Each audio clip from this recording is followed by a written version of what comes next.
La construcción de un imperio. Rusia. 1480, Moscú. Un líder ruso con mucho futuro está desempeñando un poder sin precedentes. Su nombre es Iván III. Durante siglos, sus gentes habían estado dominadas por los conquistadores más brutales de Eurasia, una secta mongol llamada los tártaros. Pero ahora Iván III lo apuesta todo para acabar con ellos.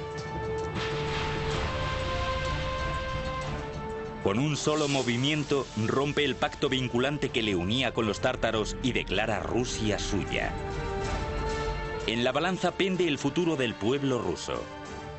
Si Iván pierde, pierde su vida. Si gana, Rusia será la tierra de los zares. Hola, soy Peter Weller. Hay quienes dicen que la historia de Rusia es una historia de sus grandes ciudades. Lo que pensamos hoy en día de la Rusia actual realmente comenzó en el siglo IX, cuando distintas personas empezaron a unirse en un único clan dominante llamado el Principado de Kiev. El Principado de Kiev era de Ucrania, pero migró aquí, a una zona forestal alrededor de muchos ríos y lagos, y establecieron una pequeña aldea de comercio llamado Novgorod, que significa ciudad nueva. La tradición oral cuenta que la vida en Novgorod era tan caótica y tan enardecida que la gente realmente invitó a un guerrero vikingo llamado Rurik para que viniese del otro lado del Báltico para poner orden. En Novgorod, el Principado de Kiev prosperaba. Tomaron la religión y las tecnologías de construcción de sus vecinos, los bizantinos, para poder construir nuevas ciudades y pueblos a medida que la población iba aumentando. Uno de estos asentamientos, ubicado en el fértil corazón de Rusia occidental, se llamaba Moscú. Moscú, cuya fecha oficial de fundación data de 1147, era un pequeño fuerte de madera junto a un río con el nombre de Moscú, Moscova. A medida que fueron evolucionando sus ciudades, el clan del Principado de Kiev empezó a conocerse como los rusos. Pero sin un único gobernante y una defensa, las ciudades rusas eran los principales objetivos para la invasión de los conquistadores más agresivos de aquella era, los tártaros. 1237, los tártaros atacaron por el río Volga con 120.000 jinetes. Los primeros rusos no estaban a la altura de esta experimentada milicia. Durante casi 24 meses, los tártaros devastaron Rusia. Pero para los gobernantes de Moscú, la invasión fue una oportunidad para pedir un favor a los invasores y reconstruir todo mejor de lo que estaba antes. El auge de Moscú comenzó en el siglo XIV. Políticos inteligentes, astutos y despiadados de parte del gran príncipe de Moscú consiguieron integrarse entre los jefes tártaros y alcanzaron la capacidad de recoger impuestos de otros principados rusos. Bajo la protección de los tártaros, Moscú empezó a chuparles la sangre a sus hermanos rusos, engullendo los territorios vecinos para así formar un único estado moscovita. Pero sus líderes todavía seguían obligados a saldar cuentas con los odiados caciques tártaros. Todo cambiaría en 1462 con Iván III. Iván llegó al poder con la firme intención de finalizar con la dominación tártara sobre Rusia. Asumió el título de Gran Príncipe de toda Rusia y empezó a planear un derrocamiento de los tártaros. Iván, creo, tenía todo lo necesario para ser un buen zar con gran éxito. Era ambicioso, era oportunista, era despiadado, era inteligente. Para el nuevo zar todo iría como la seda. Se casa con el imperio que había dado a Rusia su religión y su arquitectura, Bizancio. Con esta alianza establecida, Iván adopta el símbolo bizantino del águila bicéfala y declara a Rusia como la tercera Roma. Luego, en 1472, empieza a determinar su legado de construcción. Manda construir una nueva catedral como símbolo inconfundible de que Rusia ahora era una fuerza que había que tener en cuenta. Los trabajadores empezaron las construcciones de este gran proyecto a comienzos de 1470, pero la madre naturaleza tenía otras ideas. En 1474 un pequeño temblor agitó Moscú. Los 2 años de construcción de la imponente iglesia se redujeron a una pila de escombros. Construida de forma rudimentaria con piedras pesadas sobre unos cimientos insuficientes, un accidente así era algo de esperar. Pero Iván convirtió el desastre en una oportunidad. A estas alturas, Iván III hace lo que cualquier sagaz gobernante haría: encontrar a los mejores. Y los mejores de aquella época, en el siglo XV, se encontraban en Italia. Iván encuentra a uno, Aristóteles Fioravanti. Fioravanti era conocido como un maestro arquitecto cualificado en toda Italia. Pero antes de que pudiera reconstruir la Catedral de Moscú, tenía que demoler la obra. Como la primera de muchas otras innovaciones, Fioravanti utiliza tecnología de asedio, es decir, un ariete para arrasar con las ruinas de la iglesia. Y aquello impresionó a los moscovitas. El hecho de que él fuera capaz de derribar en 3 semanas algo que a ellos les había llevado meses erigir sin éxito alguno. Fioravanti comenzó entonces con la construcción de la catedral. Hoy se la conoce como la Catedral de la Asunción. Comenzó utilizando las antiguas iglesias rusas de piedra caliza como modelo, pero infundió el estilo de la tecnología de construcción occidental. El resultado revolucionó la arquitectura rusa. Se empieza con los cimientos. En lugar de las zanjas llenas de escombros, que era típico de las construcciones rusas medievales, él limpió la zanja y puso grandes pilotes de roble. Esto suponía una sujeción mucho mejor para el edificio, que no se quebraría ni deformaría, lo cual obligaría a derribarlo si esto sucediera. A partir de ahí, las innovaciones de Fioravanti se extendieron. En lugar de utilizar piezas amontonadas de piedra caliza apenas unidas con argamasa, dispone los bloques de piedra caliza entrelazados, lo que los hace más estables. Ya con los muros acabados, procede a la delicada y peligrosa tarea de la construcción de los grandes techos abovedados. Cuando comienzas la bóveda, el tejado, hay una cantidad enorme de peso que recae sobre esos muros. Así que el tercer elemento que él introdujo fueron los vástagos de unión de hierro. Eran simplemente vástagos de hierro que se insertaban en la construcción y se extendían hasta el nivel de la bóveda, lo que sirve como una forma adicional de soporte. Mantiene unida toda la estructura. Por último, en vez de construir una iglesia de cúpulas y tambores redondos de piedra pesada, introdujo el uso de ladrillos más ligeros y resistentes, enseñando a los nuevos constructores rusos cómo cocer y colocar este nuevo material. Así que desde los pilotes de unión de los muros, a los vástagos de unión, a la estructura superior, Fioravanti utilizó toda una gama de nuevas técnicas, aprendidas en Italia, pero puestas ahora en un contexto de símbolos rusos. La catedral terminada medía 45 metros de altura. Era un edificio deslumbrante e imponente. Con su símbolo de poder en su lugar, Iván ya estaba preparado para retar a los tártaros. Su respuesta es rápida. Reúnen un gran ejército y atacan Moscú. Iván saca a sus propias fuerzas y ambas partes se enfrentan en el río Ugra, a 480 kilómetros al oeste de Moscú. Tras meses de enfrentamiento, finalmente los rusos invaden a los tártaros. Con gran éxito, Iván había derrotado a los opresores que habían subyugado a los rusos durante casi 3 siglos. Y con su legado basado en potentes edificios de ladrillo y piedra, Iván III se convierte en Iván el Grande. En el momento de su muerte en 1505, Iván había creado una Rusia independiente, pero todavía no había creado un imperio. Esta distinción le correspondería a otro Iván, cuya autoridad absoluta y su crueldad inhumana le harían ganarse el título de Iván el Terrible. Al final del reinado de Iván el Grande en 1505, este había conseguido liberar a los rusos de la sumisión ciega a los tártaros y había triplicado el territorio de Moscú. En otras palabras, pasó de tener 24.000 kilómetros cuadrados a tener 72.000 kilómetros cuadrados, lo cual fue todo un logro por sí mismo y le hizo merecer el título de El Grande. Pero los tártaros seguían siendo un problema. Aunque se habían retirado de Moscú, su capital, Kazán, estaba en el camino de la expansión de Rusia hacia el este. Se escogió al nieto de Iván III para liberar a Rusia de los tártaros y convertirla en un imperio, el cual sería conocido como Iván el Terrible.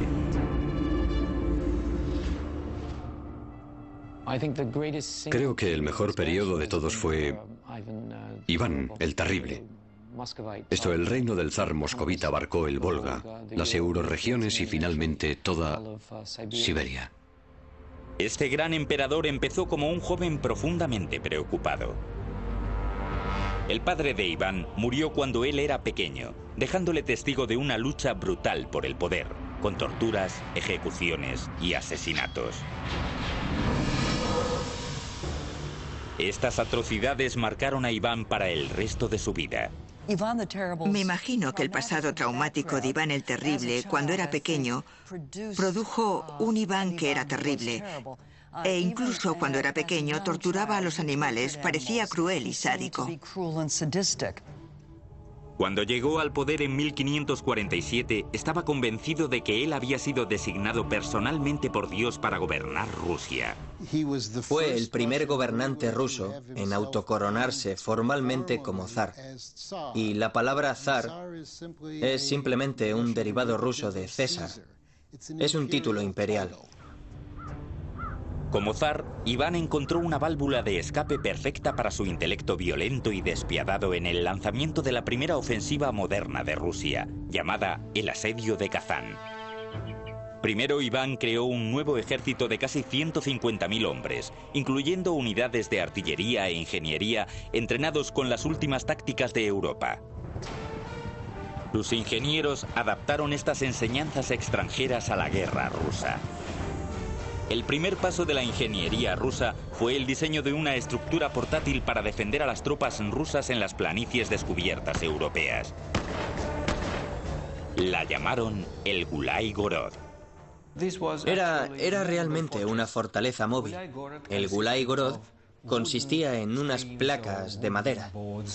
Estos revestimientos estaban unidos en distintos patrones para defender a los tiradores de infantería llamados streltsy, que en ruso significa pistola.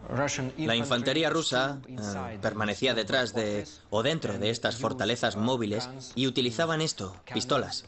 Utilizaban cañones contra la caballería y otra forma de usarlo contra el lugar asediado, la ciudad, como Kazán. 23 de agosto de 1552. Con su ejército ya reunido y equipado, Iván comienza a luchar abriéndose camino hacia Kazán. Lo hicieron de forma muy ingeniosa. Los rusos avanzaban y rápidamente levantaban las fortalezas prefabricadas de troncos e iban acercándose centímetro a centímetro a Kazán. En otras palabras, estrechando el círculo en torno a la ciudad. Una vez ubicados en las afueras de la ciudad, las tropas de Iván desataron un incesante asalto montados en Gulai Gorods de 9 metros de altura para disparar una descarga de artillería sobre los muros de la fortaleza. Ellos mataron a muchos defensores en las calles de la ciudad usando estas torres móviles. Pero la fortaleza resistía. Así que los generales de Iván ordenaron a un equipo de ingenieros que lo intentaran por el castillo. Idearon un plan temerario para hacer túneles bajo los muros de la fortaleza, depositar minas y hacer saltar por los aires el fuerte. El 30 de septiembre encendieron una mecha que acabaría decidiendo el sangriento destino de Kazán. La fuerza de la explosión paró la batalla en seco. Era la señal para el resto del ejército, y todos los regimientos del ejército zarista comenzaron a la vez el asalto a la fortaleza. Tras 8 días de una sangrienta batalla, Kazán cae. Iván fue el conquistador y Rusia se convirtió en un imperio. Fue una hazaña monumental, porque tomar Kazán significaba que Rusia estaba haciéndose con las antiguas tierras tártaras, con las que había estado endeudada. Y Kazán le dio la oportunidad a Rusia de expandirse realmente como un imperio. Le abrió el camino por el sur hacia el Mar Caspio y el Mar Negro, y por el este hacia Siberia. En 1555, para conmemorar su victoria, Iván encarga un edificio que se convertiría en el símbolo más emblemático del Imperio ruso. Hoy en día se conoce como la Catedral de San Basilio. La Catedral de la Intercesión, la que conocemos como San Basilio, se basa en la tecnología de las torres de ladrillo que introdujeron los italianos y más tarde adaptaron los rusos. Construida casi en su totalidad en ladrillo, la catedral realmente eran 8 iglesias en una. Fue diseñada con un patrón geométrico en el que cada iglesia rodeaba a la torre central, simbolizando así a los 8 días del asedio de Kazán. En la década de 1580 se añadió el elemento más distintivo de la iglesia. La cúpula con techo de bulbo realmente tiene esa forma, desde su base ensanchada. Se apoya en un cilindro llamado tambor, y desde ese cilindro, desde lo alto de ese cilindro, se ensancha prominentemente, se eleva y acaba en pico. Esa es la cúpula con techo de bulbo. Las cúpulas con forma de bulbo de San Basilio son totalmente únicas. Cada una fue construida con un relieve individual pintada a mano, con planchas de metal apoyadas en un marco de hierro. Si le quitáramos estas planchas de metal, parecería una especie de jaula de pájaros aplastada que le hace tener esta forma ensanchada. El resultado fue una deslumbrante proeza arquitectónica nunca antes vista en Rusia. Hacia 1553, los dominios de Iván eran los más vastos de Europa, y él estaba a la altura de su poder. Pero su paranoia, cada vez mayor, y la fuerte presión sobre la yugular de la nación estaban estrangulando lentamente a su imperio. Emprendió una serie de guerras estúpidas y costosas y arremetía con sadismo contra todo aquel que se opusiera a su poder. Las llamas de la demencia de Iván estaban consumiendo a su propio pueblo. Y nadie estaba a salvo, ni siquiera su propia familia. Otra razón por la que Iván IV era conocido como el Terrible se debe probablemente al final de su reinado, cuando asesinó a su hijo, que estaba tratando de proteger a su mujer embarazada de la rabia de Iván. Iván había pegado con tanta fuerza a la mujer que ésta perdió al niño. Cuando su hijo se enfrentó a él, Iván también la emprendió contra él. Ciego de ira, lo mató al instante. Con un rápido movimiento, Iván había destruido su propia línea de sucesión. En el momento de su muerte en 1584, el imperio estaba patas arriba. Poco después de Iván vino la década que se llamó durante mucho tiempo tiempos de dificultad, una guerra civil combinada con una guerra de intervención extranjera, a lo largo de la cual Moscovia, Rusia, estuvo muy cerca de perder su independencia. Tan solo un siglo después de obtener su independencia, Rusia estaba al borde del desastre. Pero pronto un gigante ruso aparecería en la escena mundial, asombrando a todos con la construcción de una espléndida ciudad en medio de la nada.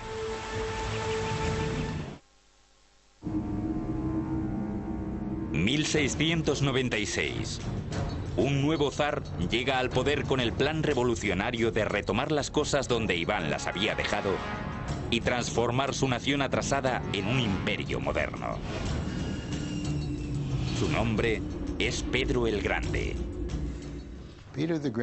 Pedro el Grande fue una persona completamente única, un gigante, tanto físicamente, medía 1,95 metros, como en cuestión de personalidad.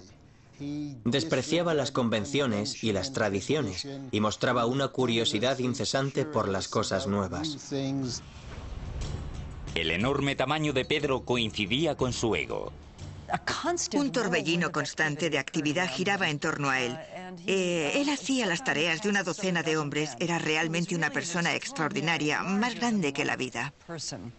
Pedro había perdido sus primeros años en Moscú de juerga en juerga con artesanos y militares en el barrio extranjero de la ciudad, aprendiendo sus tácticas y su tecnología. Pedro no estaba simplemente embelesado con la tecnología europea. También era bien consciente del retraso y la debilidad de Rusia frente a Europa y quería un remedio para esta situación. Una de las cosas que hizo primero fue ir a Europa.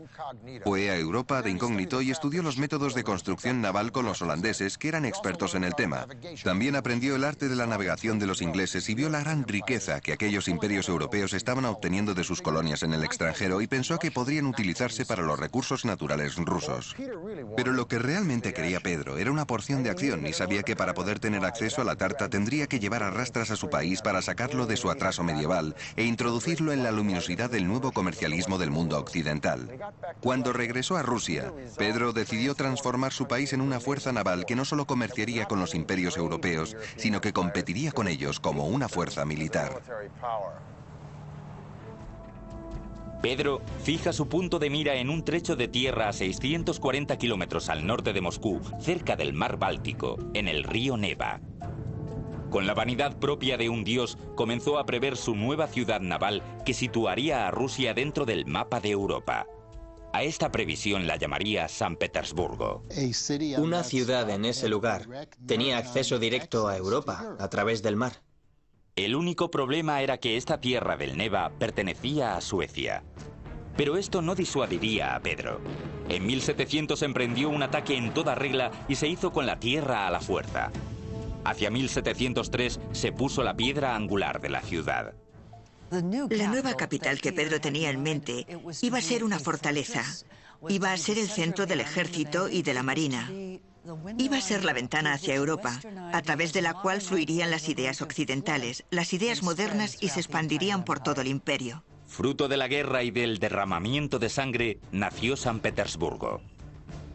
Pero para la gente de Rusia, la ambición de su zar suponía un arma de doble filo.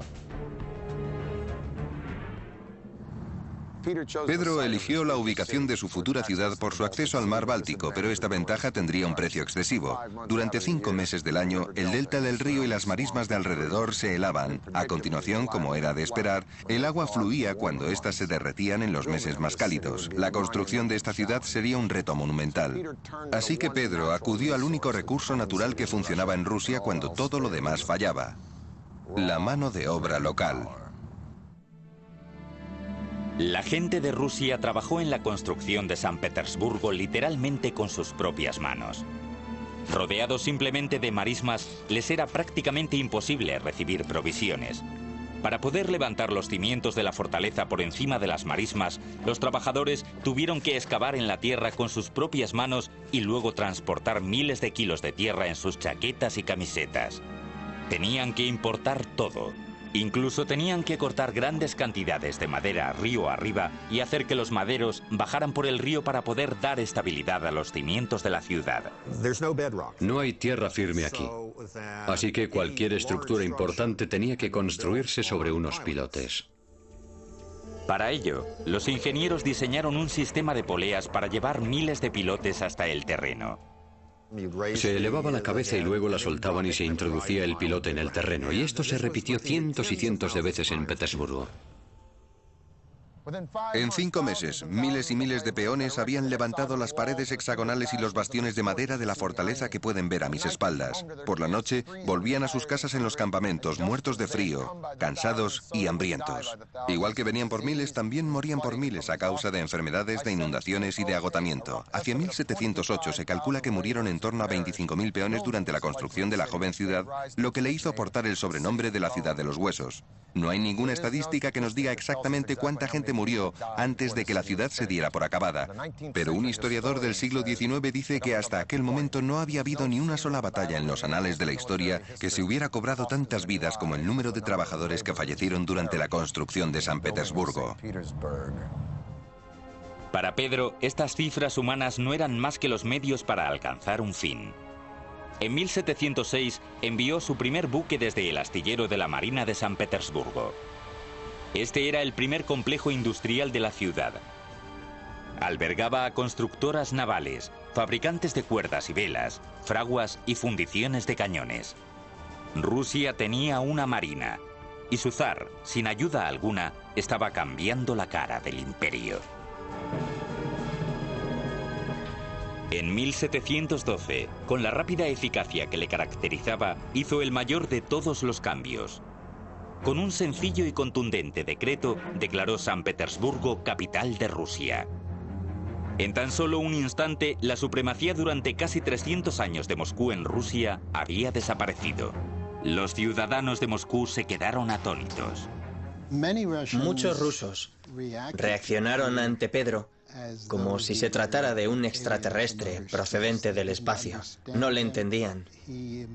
Impuso sus extrañas ideas en su país, usando la fuerza propia de un monarca autocrático y absoluto, que había heredado de sus predecesores, pero que sabía muy bien cómo utilizarla para obtener lo que quería. Su idea de hacer una revolución en Rusia le motivó a lo largo de toda su vida. No había forma alguna de que nada ni nadie pudiera escapar de los efectos de este proceso revolucionario. Pedro no había escatimado en gastos para crear una ciudad partiendo desde cero. Pero hacia 1714 San Petersburgo todavía estaba lejos de ser el centro europeo de poder que él había previsto, y los malos años de Pedro estaban a punto de llegar. Sin su obstinada voluntad, todo el fantástico esfuerzo amenazaba con desmoronarse, dejando a Rusia una vez más al borde del caos.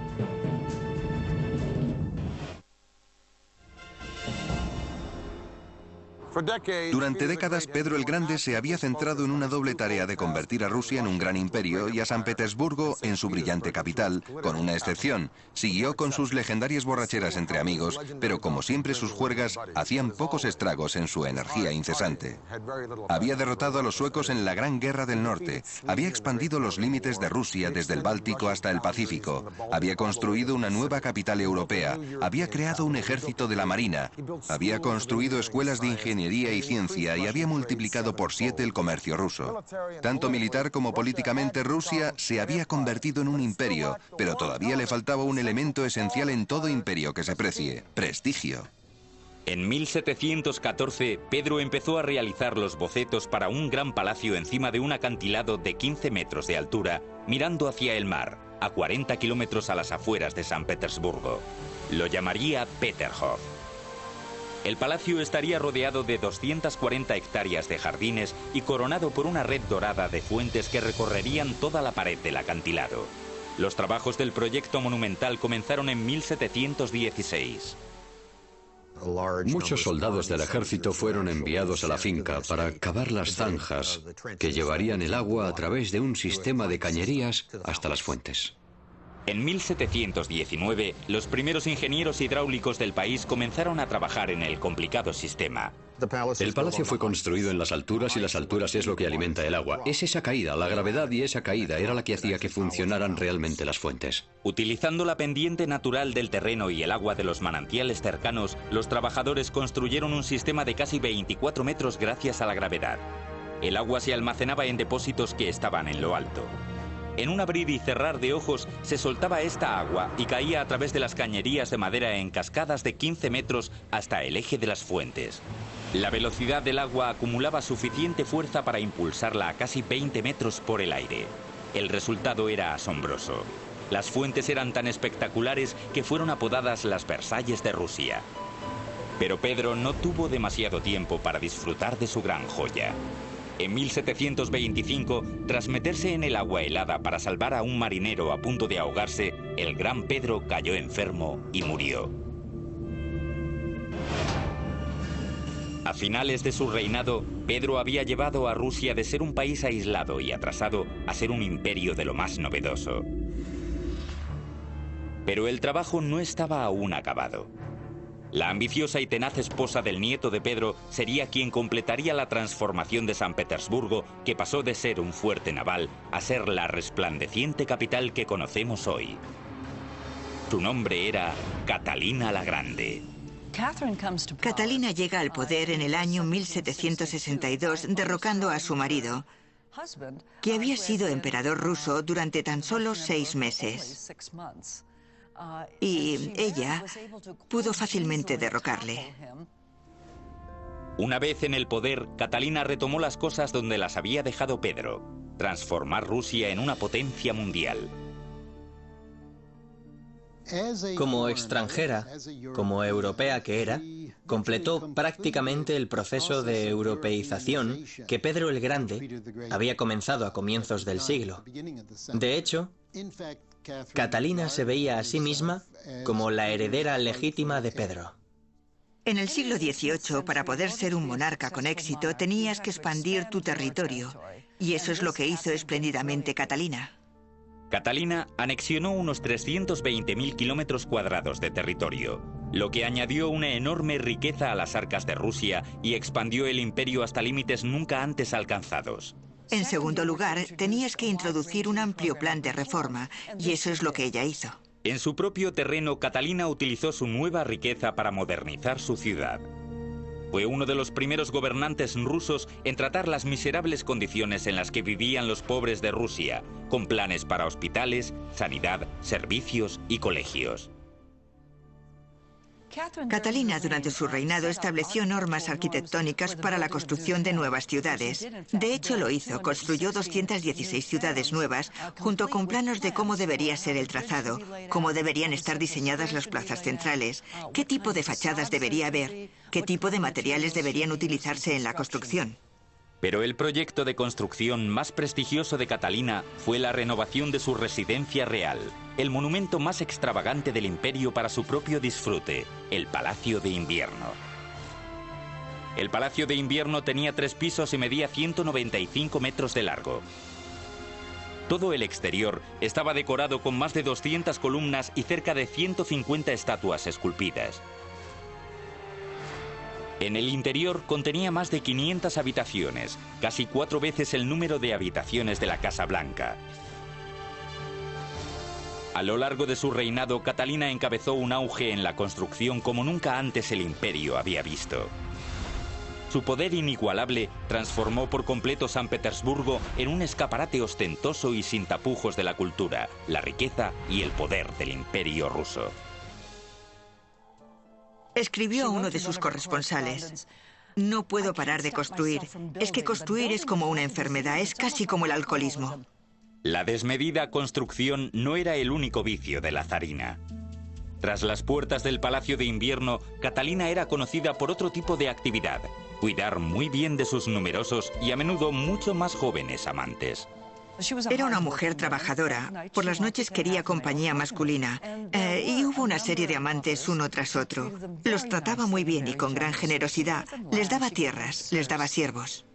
Pero la espléndida corte de Catalina y su poder absoluto para ofrecer a los seres humanos como regalos simbolizaba el abismo que existía entre la élite dirigente y los rusos de la clase media trabajadora. A finales del reinado de Catalina en 1796, Rusia era una superpotencia. Pero la fuerza del país trajo consigo nuevas glorias y nuevos enemigos. Hacia 1812, un ambicioso general llevó a cabo una marcha de conquista por Europa como nunca antes se había visto desde el Imperio Romano. Y Rusia estaba a punto de ser su próxima víctima. En el momento de su muerte en 1796, Catalina había anexionado 320.000 kilómetros cuadrados de territorio al Imperio ruso. En torno a 40 millones de personas se consideraban entonces rusos. Cuando su nieto Alejandro I accedió al trono en 1801, Rusia era un actor principal en los asuntos mundiales. Esto hizo de Rusia un seductor trofeo para el general más peligroso de Europa, Napoleón Bonaparte. Y en 1812, el zar Alejandro se enfrentó a un reto sin precedentes en Rusia desde la invasión de los mongoles 6 siglos antes. Napoleón representaba una amenaza considerable para Rusia. En 1812 ya tenía prácticamente a toda Europa bajo su control. Napoleón entró en Rusia con un ejército inaudito formado por 500.000 hombres. Los rusos sabían que no podrían detener a este ejército en los campos de batalla, así que adoptaron una táctica de estrategia de retirada, incendiando los campos para obligar a las tropas de Napoleón a salir de ahí y dirigirlos hacia Moscú. Ya en la capital, Napoleón se percató de que había subestimado la férrea determinación del zar ruso. Napoleón seguramente pensó que, habiendo ocupado el casco antiguo, Alejandro estaría deseando llegar a un acuerdo. Pero no. Simplemente ignoró a Napoleón hasta que un invierno durísimo obligó a Napoleón a darse cuenta de que no ganaba nada con el asedio de Moscú, y así fue como Napoleón emprendió su retirada. Obligados a volver por los paisajes helados y derruidos por donde habían venido, menos de un 10% de los hombres del ejército original de Napoleón sobrevivieron. La madre Rusia había destrozado al general invencible. En 1883, el sucesor de Alejandro encargó que se colocara un gran monumento en el centro de la plaza del Palacio de San Petersburgo. Sería un imponente símbolo del desafío ruso. Se llamó la Columna de Alejandro. La columna de Alejandro reposa sobre un eje de granito de acabado rojo. Es un monolito que es una sola pieza. Una vez más, un zar ruso obligó a su pueblo a mover literalmente montañas para construir un monumento en el nombre del imperio. Un ejército de rusos esculpieron metódicamente el eje de la columna de la ladera de una montaña en una sola pieza y lo trasladaron hacia San Petersburgo. Este proceso duró 3 años y se necesitaron miles de trabajadores. Ya en San Petersburgo, los ingenieros se enfrentaron a la ardua tarea de elevar un monolito de granito de 700 toneladas y 25 metros de altura. Ataron una especie de soga gigante a la columna. Y luego rodearon los cabrestantes, que eran tripulados por montones de gente. Y en el momento que se daba la señal, todos ellos se movían y a través de un sistema de poleas, la columna se elevaba poco a poco hasta caer en el lugar que se había dispuesto para ser su base. Hoy en día la columna sigue allí, sobre su pedestal, a una altura total de unos 46 metros. Ha demostrado ser una construcción perfecta. La caída de Napoleón eliminó cualquier amenaza sobre la posición de Rusia como el imperio terrestre más grande del mundo. Hacia finales del siglo XIX, Rusia se expandió 9.600 kilómetros desde el mar Báltico en el oeste hasta el Pacífico en el este, y todo el trayecto hasta Alaska. Era una de las 6 masas continentales del mundo, abarcaba 15 usos horarios y con el nuevo zar seguía expandiéndose. Durante su reinado, Nicolás II, gracias a su reciente experiencia viajando por Asia, tenía la fuerte convicción de que el futuro de Rusia se hallaba en el Pacífico. Pero con un territorio que iba más allá del horizonte, el imperio corría el riesgo de derrumbarse bajo su propio tamaño. Los ingenieros de Rusia llevaron a cabo una solución del mismo alcance que el propio imperio. Construyeron el ferrocarril transiberiano. Aquellos que promovieron la construcción de lo que sería el ferrocarril más largo de la época de 1890 tenían en mente objetivos tanto económicos como políticos. Quedaba abierto el Extremo Oriente para las exportaciones rusas. Al mismo tiempo, se establecía el poder ruso en el Extremo Oriente. El 31 de mayo de 1891 se colocó la primera pieza del ferrocarril que abarcaría una distancia de 9.230 kilómetros, el equivalente a atravesar el territorio de Estados Unidos 2 veces. Fue un proyecto de ingeniería a una escala sin precedentes. La pregunta de cómo se construyó el ferrocarril es sinceramente algo sobrecogedor.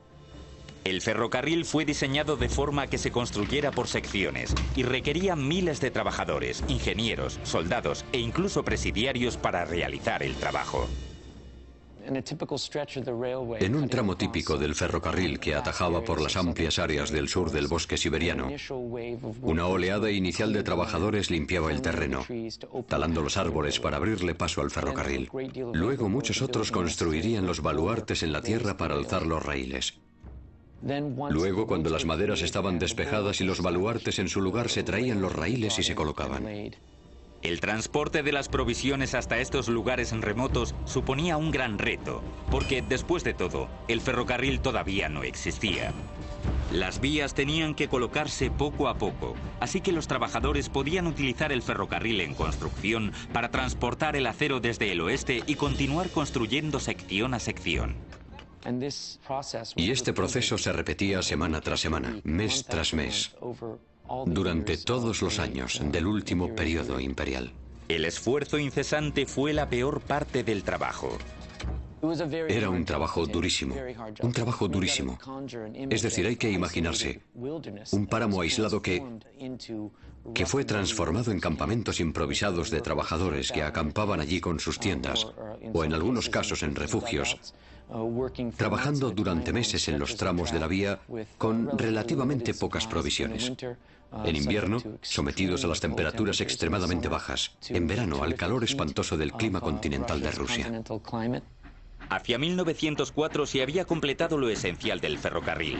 Rusia tenía un medio de contacto con el este y era libre para emprender su nuevo objetivo de conquista, Asia. Por supuesto, el problema fue que esto hizo entrar a Rusia en conflicto directo con Japón, que tenía objetivos económicos y políticos similares. Este conflicto de objetivos dio lugar a la guerra entre Rusia y Japón. En 1905, Rusia entró en guerra y sufrió una derrota humillante en manos de los japoneses. De vuelta a casa, la pérdida avivaba las llamas del creciente resentimiento hacia el zar. Luego, en 1914, el zar llevó a su país a otra guerra, una que acabaría con la población, la Primera Guerra Mundial. Tras varios siglos construyendo el mayor imperio del mundo a base de sangre, el zar ruso ahora estaba llevando a su pueblo hasta el límite. El 15 de marzo de 1917, el pueblo se rebeló. El zar Nicolás II fue destituido del poder. El reinado de casi 500 años de los zares rusos se había destruido. El factor clave de la desintegración del Imperio ruso en 1917 a 1918 fue la caída del régimen zarista, porque realmente el emperador era el que actuaba como vínculo y mantenía el imperio unido.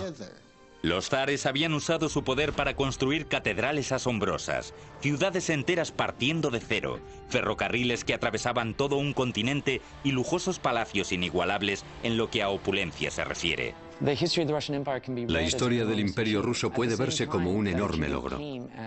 Al mismo tiempo, este logro tuvo costes importantes. En muchos aspectos, el imperio fue construido a costa de los ciudadanos rusos. A finales de 1917, los logros del imperio se volverían a escribir gracias a un nuevo régimen establecido para nivelar el campo de juego para los pobres de Rusia. A medida que el poderoso imperio crecía, iba consumiéndose cada vez más con el fin de construir un grandioso lugar de diversiones para los ricos y un infierno industrial para el resto. A comienzos del siglo XX, los pobres agotados y analfabetos de Rusia habían tenido más que suficiente. Destrozadas por la guerra, incitadas por los radicales, estas personas se levantaron para derribar a la Rusia por la que tanto habían sufrido, en una revolución que haría reemplazar un imperio colosal por otro. Peter Weller, para el canal de Historia.